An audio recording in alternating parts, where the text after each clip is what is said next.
Bonjour à toutes et à tous, c'est Gilles Mansillon. J'espère que vous passez une excellente journée. Il pleut dehors, il fait froid, il faut s'habituer à la fraîcheur. Je suis actuellement dans les Alpes. Et donc, et puis il pleut, donc les gens disent: ah, il fait pas beau et tout ça. Ben, on a besoin de pluie en réalité. La nature du temps, c'est de changer. Et je viens de discuter de deux, trois idées. La première, c'est qu'on n'a pas besoin d'être méritant de la divinité. Et la divinité, c'est quelque chose qui est naturel. On n'a rien besoin de faire pour l'atteindre. Hein. C'est pas quelque chose dans l'après-vie ou au-delà dans une sphère céleste.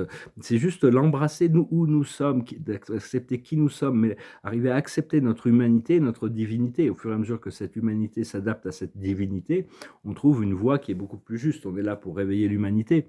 Tous ceux qui sont réveillables, disons. Il y a beaucoup de gens qui sont rentrés dans ce programme du samsara pour expérimenter l'impur, pour créer l'impur, pour vivre l'impur, pour jouer les bourreaux. Après ça, une autre vie, ils jouent les victimes. Après ça, ils jouent les racistes. Après ça, ils jouent les victimes de racisme. Après ça, ils jouent le rôle de pauvre, les rôles de riches. C'est vraiment une matrice qui est très, très exceptionnelle à ce niveau-là. Mais bon, sur Terre, ça va bientôt, ça va bientôt finir. On doit juste passer par des événements qui risquent d'être un peu difficiles, mais pas si on est si on écoute la voix du cœur, elle va nous guider, notre intuition, on enlève tous ces idées de l'ego, hein, qui nous empêchent d'accéder à cette réalité. Il y a aussi l'idée que dans la prière, dans la prière qui est quand même très essentielle, de se connecter avec notre nature supérieure, bien que Dieu soit partout. C'est pas dans les crucifix, c'est pas dans les statues du Bouddha, tout ça. L'esprit ne vit pas dans des objets. Hein. Tout ça, c'est tant qu'on pense que c'est mental et qu'en parlant à un objet, on va recevoir le salut d'une force spirituelle. Tout ça n'arrive pas. Par contre, si on va dans le cœur, si ça vient du cœur, l'esprit vit dans le cœur. Bon, l'islam n'a pas vraiment ce problème d'image, mais les images sont très belles, on peut les accepter, on peut embellir son endroit, ça nous rappelle cette connexion divine. Mais c'est vraiment, tout vient du cœur, et nous sommes nous-mêmes un, égal au Créateur. C'est ce qu'on a oublié ici, c'est pour ça qu'on on s'est séparé de cette conscience d'être nous-mêmes unifié avec notre source, et c'est ça qui a pu créer, qui crée la souffrance. Hein. C'est parce que l'ego est devenu dominant. Mais enfin, tout ça, c'est en train de changer. Il faut y croire, il faut continuer à cultiver cette présence de l'amour, hein, même d'être silencieux, de pouvoir être silencieux en présence, pouvoir aimer tous les êtres autour de nous sans avoir besoin d'interférer dans leur programme, sans avoir besoin de, de, de, bon, après ça, quand des fois on est appelé quand même, bon, c'est naturel d'essayer d'amener de la joie, de la légèreté dans nos rapports et nos communications. Et donc, il y a aussi cette question, je pense que c'est une question piège. Est-ce qu'il existe d'autres vies dans l'univers? Alors, il y a des gens qui ne croient pas, ils pensent que l'humanité est la seule existence sur Terre. Il y a des gens qui pensent que peut-être il peut y avoir des existences extraterrestres, il y en a d'autres qui savent, il y en a d'autres qui ont voyagé, mais en réalité, il n'existe qu'une seule vie. Il n'y a pas de vie dans l'univers, il n'y a pas d'autre vie dans l'univers, il n'y a que la vie de Dieu. Mais ici, dans l'illusion, on vit une illusion, on ne vit pas la vie de Dieu. Une fois qu'on aura reconnecté à notre source, on vivra la vie pleinement dans la grâce et l'amour éternel et infini. Quand on se rappelle de cette nature éternelle, c'est là où on arrive à lâcher prise sur toutes les illusions du temps. Et donc c'est en réalité, pour ma part, à ma connaissance, tout ça, ça dépend du niveau de conscience, mais il n'y a pas d'autre vie dans l'univers. Par contre, il y a des milliards d'autres civilisations dans notre galaxie qui sont très différentes de la nôtre, à différents niveaux d'évolution. Il y a beaucoup de civilisations avancées qui sont tout autour de la planète, qui se préparent à entrer dans la danse pour nous assister avec notre programme. Donc c'était juste une question c'était un peu une question piège. Est-ce qu'il y a d'autres vies dans l'univers? Pour moi, non. Je suis catégorique. Il n'y a qu'une seule vie, c'est celle de Dieu, c'est la vôtre. Et donc, on reconnecte progressivement à cette connaissance. Alors, je vais tirer quelques oracles. Je vais vous saluer aujourd'hui. Là, on a passé une journée un peu longue sur la route. Mais de passer du chaud, et puis là, il fait frais. La plus haute sagesse, c'est le soleil, c'est le phénix, c'est renaître de ses cendres. C'est d'arriver à faire complètement la paix sur le passé pour arriver justement à créer ces nouveaux départs, cette nouvelle création. Ce qui vient autour de cette situation, c'est une fin profonde. Hein. C'est vraiment la fin, elle est profonde. Hein. C'est-à-dire que c'est la fin d'un cycle. Ce que l'on voit devant nous, c'est l'habilité à goûter aux meilleures choses de la vie. C'est le fruit élixir, l'essence. C'est-à-dire, on est là pour goûter, on est là pour profiter, on est là pour profiter de la vie, cette joie de vivre. Ça demande de la discrimination parce que des fois, on doit abandonner des plaisirs inférieurs pour en découvrir des supérieurs.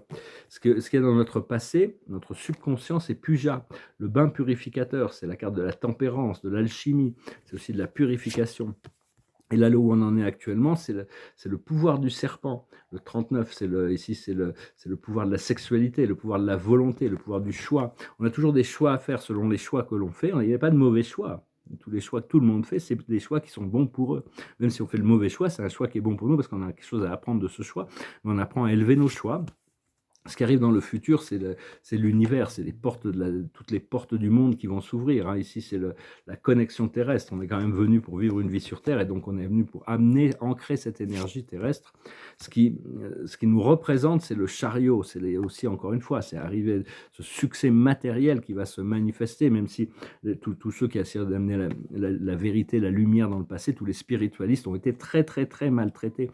Mais maintenant, il y a tout un éveil de la société. Et donc là, ici, c'est le cremation ground, le terrain de crémation, la méditation. C'est dans ce jeu de Dakini, mais sinon, bon, c'est le chariot quand même, c'est celui qui avance, hein. C'est la transcendance de la peur, de la mort et tout ça. Et ce qui vient pour nous confirmer dans le monde extérieur, c'est la vie éternelle. Nous sommes tous reconnais. Quand on arrive à se souvenir de notre nature éternelle, même si on ne peut pas s'en souvenir, grâce à notre foi, on peut connecté à cette nature éternelle qui, de toute manière, c'est pas quelque chose qu'on peut inventer. Nous sommes tous des êtres éternels, en réalité, des âmes éternelles. Ce qu'il y a dans nos émotions internes, c'est un nouveau pouvoir qui arrive, c'est Shiva, le pouvoir, le pilier de feu. C'est vraiment mettre sa main sur la lumière, c'est l'illumination. Et l'aboutissant, ça va être discrimination, hein, la confiture au cochon. C'est-à-dire que on va pouvoir discriminer, s'éloigner des gens qui ne nous veulent pas du bien et se rapprocher des gens qui voient les choses comme nous. Je suis obligé de retirer une carte. C'est-à-dire qu'il y a quand même cette tentation qui est là, hein. La tentation, c'est une porte ouverte. C'était Oscar Wilde qui disait « Je peux résister à tout sauf à la tentation ». Mais donc, c'est-à-dire, c'est aussi une invitation. Il faut pas juger les choses, mais il faut savoir essayer d'anticiper un peu pour savoir si les choses vont nous amener là où on a envie d'aller. Mais enfin, rester quand même concentré. Faut pas se concentrer sur tous ces Nessara, tous ces gens qui sont là pour nous opposer, pour créer. Il y a des gens que leur mission, c'est de rendre la vie des autres misérable, parce que leur vie est misérable, donc ils ont besoin de contaminer l'environnement. Mais nous, on doit on doit s'en séparer, mais tout en restant silencieux et sans jugement, hein, continuer. Parce qu'à l'intérieur d'eux, il y a toujours une âme divine, hein, qui est là, et c'est juste qu'ils n'en sont pas conscients, ils sont dans un autre cycle.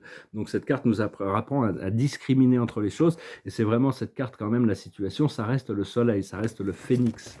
Donc voilà, hein. C'est des cartes un peu, des cartes, mais enfin, il y a cette prise de conscience, cette élévation, c'est tout ce renouveau qui arrive, hein. Donc, ces célébrations, on doit se préparer pour ça. Je vais finir avec une chanson pour finir. Je vous remercie d'aimer, de partager, de commenter, de souscrire. Je vous remercie infiniment pour vos dons.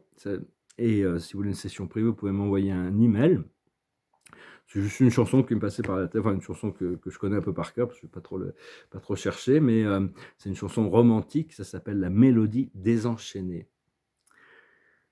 Oh, my love, my darling, I hunger for your touch. A long, lonely time, and time goes by so slowly, and time can do so much. Are you still my need your love? I need your love. Godspeed your love to me. Lonely rivers flow to the sea, in the open arms of the sea. Lonely rivers cry, wait for me, wait for me. I'll be coming home, wait for me. Oh, my love, my darling, I hunger for your touch alone. Lonely time, and time goes by so slowly, and time can do so much. Are you still my need your love? I need your love. God speed your love to me. Une ancienne chanson, je ne sais plus qui l'avait écrite originellement, qu'il a chantée originellement, et beaucoup de gens qui l'ont reprise. C'est une mélodie désenchaînée.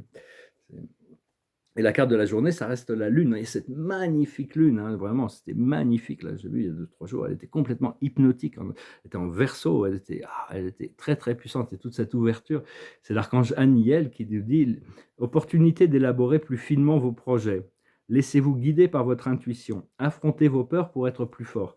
Donc c'est bien de rester en contact avec le moment présent, rester en contact avec l'intuition. Parce on a beaucoup d'informations, mais sur ce qui vient, sur ce que l'on pense pouvoir concevoir comme la vérité, ce qui est... Mais on a besoin quand même de l'assistance de l'esprit pour nous donner l'information complémentaire, la sagesse complémentaire. Il ne faut pas avoir des idées fixes sur les choses, il faut rester flexible, tout en sachant que la vraie lumière vient toujours d'une révélation des plans de lumière. Moi, j'essaie de vous exprimer ce que j'ai reçu pour partager ce que j'ai reçu, mais il faut essayer d'éviter, tous les experts humains n'ont pas toujours la sagesse, enfin, rarement la sagesse, donc il vaut mieux la recevoir directement des plans de lumière, hein. C'est quelque chose qui est une sorte d'évidence quand on la reçoit, donc je vous souhaite de rester bien réceptif et d'accepter votre divinité telle que vous êtes. Il n'y a rien besoin de faire pour mériter l'amour de Dieu, on ne peut rien faire, on peut continuer à se perfectionner, pour s'alléger, pour se perfectionner, pour s'alléger. Mais cette divinité, elle est déjà là, hein, acceptez-la telle que vous êtes. Il n'y a rien besoin de faire de plus pour la recevoir, hein. Elle est déjà là, elle est à l'intérieur de nous et elle est partout à l'extérieur, hein. C'est juste une question de conscience. Et petit à petit, notre esprit se sensibilise à pouvoir recevoir toutes ces forces naturelles, ces intelligences, ces présences qui nous inspirent, qui nous guident, qui sont là quand notre esprit va être complètement libéré. On sera en compagnie d'une pléthore d'intelligences qui seront là de manière permanente. Donc on n'aura plus jamais cette idée d'illusion, de séparation illusoire, parce que c'est vraiment ce que cette planète est vraiment, on a oublié toutes nos mémoires et on a créé cette séparation. Donc c'est ça qui crée toutes les souffrances, hein. Une fois qu'on a reconnecté à notre source, et être un avec Dieu, un avec le Créateur, égal du Créateur. Dieu nous a créés à son image. Donc, qu'on soit homme ou femme, hein, y a pas, tout le monde est égal. Et Dieu n'a pas de préférence, hein. Il aime tous les êtres également, hein, les gentils, les méchants, les hauts, les bas. Il les aime tous, hein. On est tous aimés de notre Créateur.